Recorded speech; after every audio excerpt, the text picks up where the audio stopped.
जब शरीर की कोई हड्डी टूटती है ना, तो मेडिकल साइंस के पास उसका एक बहुत ही सटीक उपाय होता है। X ray machine. बिल्कुल, एक एक्सरे तुरंत बता देता है कि फ्रैक्चर कहाँ है। मतलब डॉक्टर बिना किसी भ्रम के सीधा इलाज शुरू कर देते हैं। सब कुछ एकदम साफ और पारदर्शी होता है। सही बात है। लेकिन जरा सोचिए कि किसी इंसान की पहचान यानी उसकी आइडेंटिटी में कोई बदलाव करना हो, वहाँ कोई एक्सरे मशीन नहीं होती है। वहाँ तो बस कागजों का ढेर होता है। एकदम सही कहा।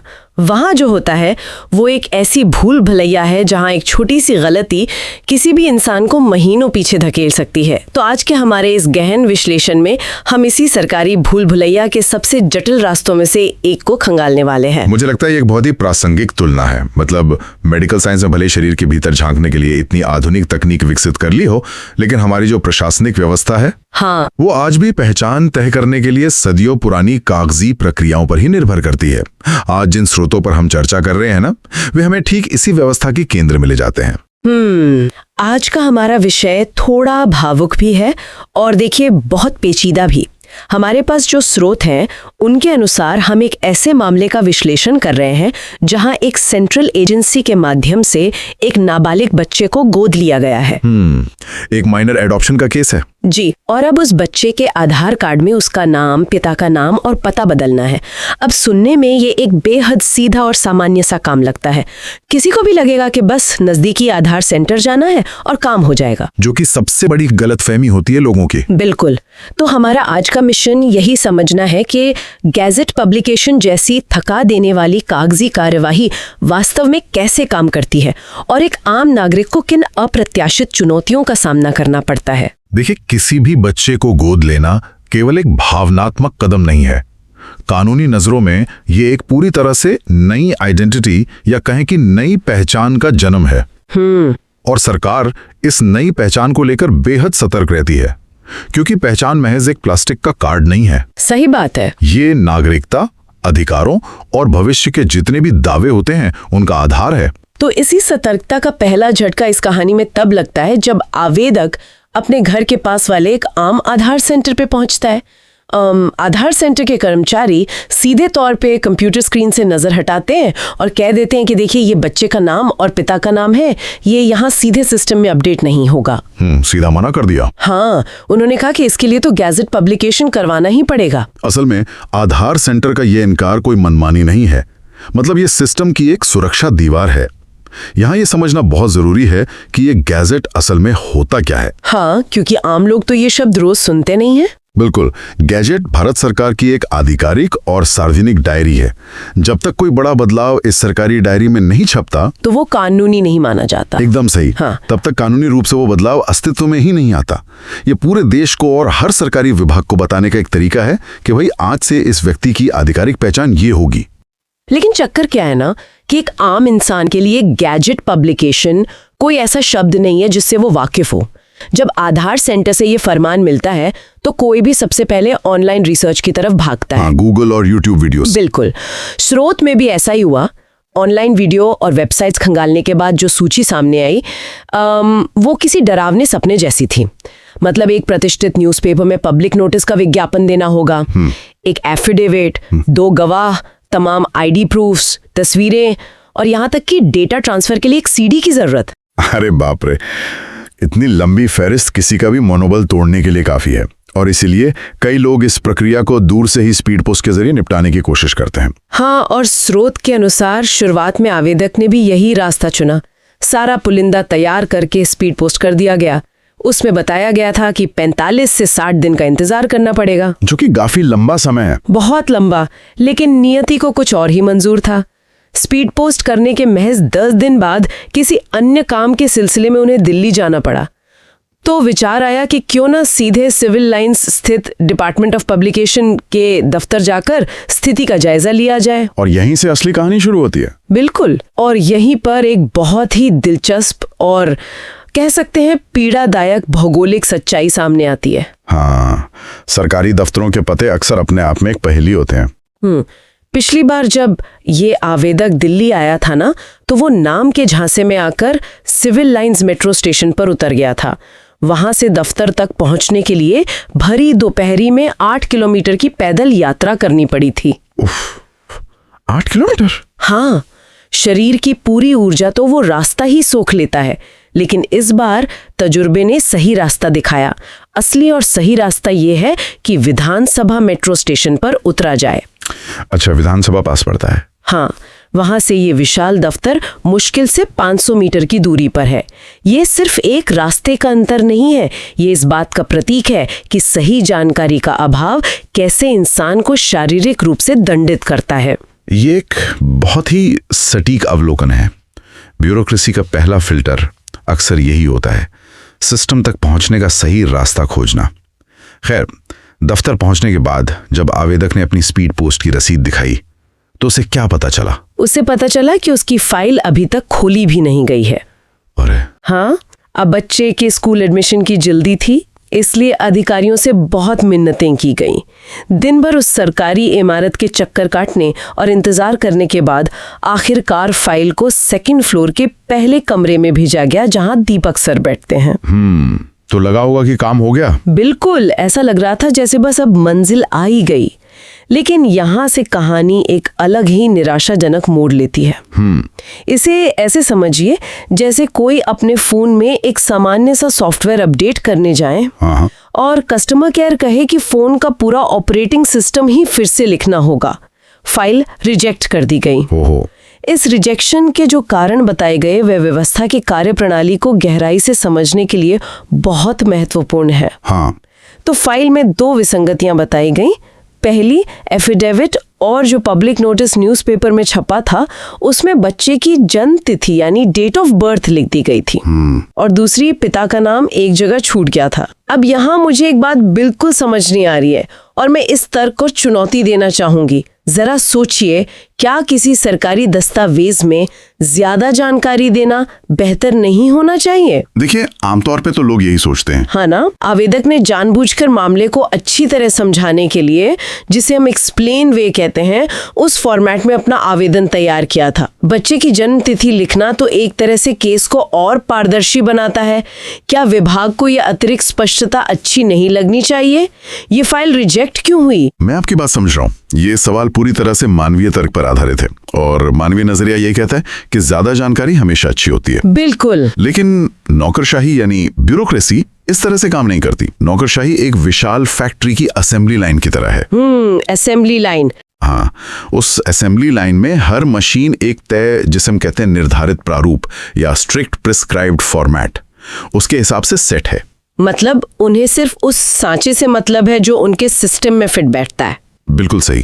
उनके लिए एक अतिरिक्त जानकारी, भले ही वो कितनी भी सच्ची या मददगार क्यों न हो, वो एक एरर या विसंगति है। अरे बाप रे! अगर उनके फॉर्म में जन्म तिथि का कॉलम नहीं है और किसी ने वो लिख दी है तो सिस्टम को लगता है कि ये कोई अलग तरह का केस है जिसे मैन्युअली चेक करना पड़ेगा। और इससे उनका काम बढ़ जाएगा। हाँ, और मशीनरी धीमी हो जाएगी। विभाग को कहानियों या भावनाओं से कोई मतलब नहीं है। उन्हें सिर्फ और सिर्फ नियमों के अक्षरशः पालन से मतलब है।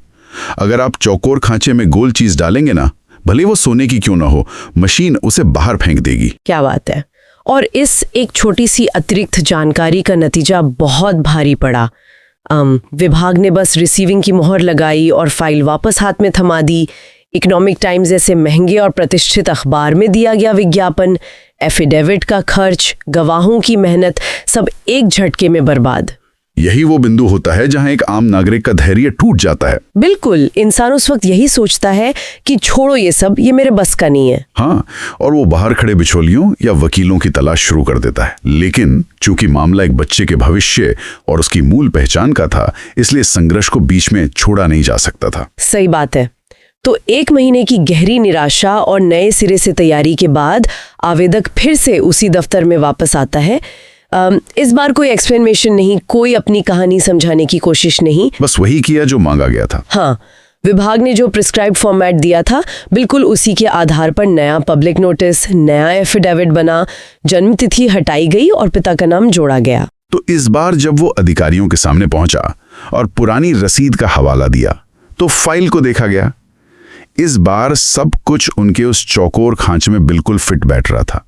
सब कुछ सही था। लेकिन सरकारी दफ्तरों में एक लेकिन हमेशा इंतजार कर रहा होता है। हाँ, ये तो तय है। फाइल बिल्कुल सही थी, मगर सिस्टम ने डेटा ट्रांसफर के नाम पर एक ऐसी अजीबोगरीब चुनौती पेश कर दी जिससे सुनकर कोई भी अपनी हंसी या अपना गुस्सा नहीं रोक पाएगा। ये चुनौती जुड़ी थी एक सीडी से। अरे हाँ, ये सीडी का ड्रामा इस पूरी कागजी यात्रा का सबसे विडंबनापूर्ण हिस्सा है। बिल्कुल। आवेदक अपनी पूरी तैयारी के साथ घर से एक सीडी बनाकर लाया था जिसमें सारा डेटा, सारा टेक्स्ट मौजूद था, लेकिन काउंटर पे बैठे अधिकारी ने उसे लेने से साफ मना कर दिया। उनका कहना था कि बाहर से लाई गई सीडी नहीं चलेगी, ये सीडी नीचे इसी ऑफिस से बनवानी पड़ेगी। इसके पीछे का तकनीकी तर्क अक्सर ये दिया जाता है कि बाहर की सीडी या पेन ड्राइव से सरकारी सर्वर्स में वायरस आने का खतरा रहता है। अच्छा। इसलिए विभाग अपने ही वेंडर या सुरक्षित सिस्टम से डेटा लेना पसंद करते हैं। तकनीकी तर्क अपनी जगह है, लेकिन नीचे जाकर जो हुआ ना, वो विरोधाभास की चरम सीमा है। क्या हुआ? वहां सीडी बनाने के नाम पर सिर्फ 50 रुपए का शुल्क लिया जाता है, लेकिन वो शुल्क किसी भी कीमत पर नकद यानी कैश नहीं लिया जाएगा, केवल और केवल डेबिट कार्ड चलेगा। अच्छा, डिजिटल पेमेंट। हाँ। अब इस दृश्य की कल्पना कीजिए। एक तरफ डिजिटल इंडिया का सख्त नियम कि पेमेंट सिर्फ कार्ड से होगा, और दूसरी तरफ डेटा ट्रांसफर के लिए 90 के दशक की तकनीक सीडी का अनिवार्य इस्तेमाल। ये तो सच में हास्यास्पद है। मतलब कोई पेन ड्राइव नहीं, कोई ईमेल नहीं, कोई सुरक्षित क्लाउड लिंक नहीं, बस एक गोल प्लास्टिक की सीडी। ये दृश्य हमारे मौजूदा सरकारी ढांचे की वास्तविकता को दर्शाता है। हम एक ऐसे संक्रमण काल में हैं जहां पुरानी और नई दुनिया की तकनीकें एक साथ टकरा रही हैं। बिल्कुल।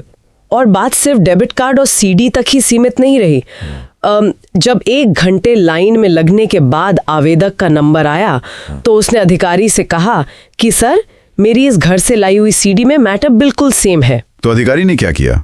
उसने बिना किसी वायरस की चिंता किए उसी घर से लाई सीडी का डेटा चेक किया, उसे अपने सिस्टम में कॉपी किया और उस डिजिटल डेटा के 2 पन्नों के प्रिंट आउट निकाल दिए। अरे! और फिर असली खेल शुरू हुआ।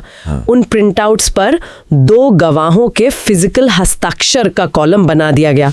मतलब एक डिजिटल डेटा को प्रमाणित करने के लिए फिर से कागज और स्याही का सहारा। ये साबित करता है कि प्रक्रियाएं अक्सर अपने मूल उद्देश्य से भटककर महज एक रस्म या फॉर्मेलिटी बन जाती हैं। जब नियम दशकों पुराने हों और तकनीक तेजी से बदल रही हो, तो सिस्टम ऐसे ही हास्यास्पद वर्कअराउंड निकाल लेता है। सही कहा। अब इस सीडी अनुष्ठान को पूरा करने के बाद शुरू होता है टोकन का खेल। Token system. वेरिफिकेशन के लिए जब आवेदक वापस सेकंड फ्लोर पे गया तो उसे एक टोकन नंबर पकड़ा दिया गया, 105। यहाँ की व्यवस्था का अपना एक अलग ही गणित है। पूरे दिन में केवल 200 टोकन दिए जाते हैं, और वो भी एक एक करके नहीं, बल्कि 25-30 के बंच या गुच्छे में बांटे जाते हैं। देखिए, टोकन को इस तरह गुच्छों में बांटना भीड़ को नियंत्रित करने का एक पुराना मनोवैज्ञानिक तरीका है। अच्छा। हाँ, इससे लोगों को लगता है कि काम तेजी से हो रहा है, जबकि असल में इस संसाधनों की कमी को छुपाने का एक आवरण होता है। उस हॉल का नजारा किसी को भी भावुक कर सकता है। आवेदक ने अपने साथ आए उस छोटे बच्चे को एक कुर्सी पर बैठा दिया और उसे काम सौंपा कि वो स्क्रीन पर टोकन नंबर की गिनती पर नजर रखे।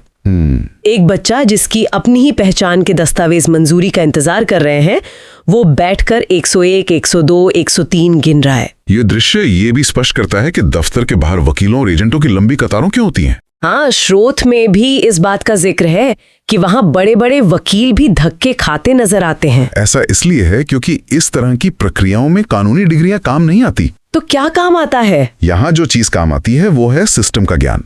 कौन सा फॉर्म किस रंग का होगा, सीडी कहाँ बनेगी, टोकन कितने बजे और किस काउंटर पर मिलेंगे, ये अघोषित जानकारी किसी कानून की किताब में नहीं मिलती। बिल्कुल। ये सिर्फ उसी को पता होती है जो रोज उस दफ्तर की सीढ़ियां चढ़ता है। हाँ, और आवेदक का अपना निष्कर्ष भी यही था कि जिसको प्रोसेस पता है वही आसानी से काम करा पाता है।